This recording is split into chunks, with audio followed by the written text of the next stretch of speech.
Welcome to the Banker Lamp. Please enjoy the video. Hello everyone. In this video, I will explain how to use Roblox recovery codes. These codes are super important for getting back into your account if you ever lose access to your Authenticator app or email. First, you need to make sure two-step verification is enabled on your account. This adds an extra layer of security, making your account much safer from unauthorized access. It's a simple step that provides significant peace of mind for all Roblox players. To generate your recovery codes, simply log into your Roblox account either through the website or the mobile app. Once logged in, head over to your settings and then click on the Security tab. Scroll down until you find the Backup Codes section. Here, you'll click Generate and enter your account password to confirm. Roblox will then provide you with 10 brand new, unique recovery codes. Remember, each of these codes can only be used one time.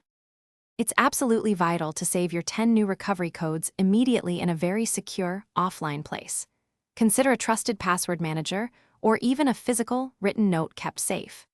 Each of these codes is a one-time use key to your account if your primary two-step verification methods, like an Authenticator app, are unavailable.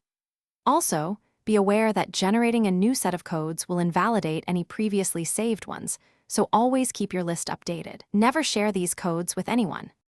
If you ever find yourself locked out, unable to access your Authenticator app or email, simply use one of your saved recovery codes during the login process.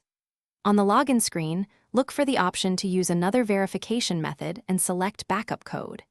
If by chance you've lost all your codes, don't panic. You can still contact Roblox support through their official website.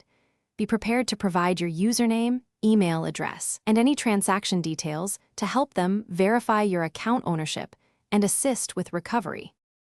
Thanks for watching. If this was helpful, leave a like and consider subscribing. See you next time.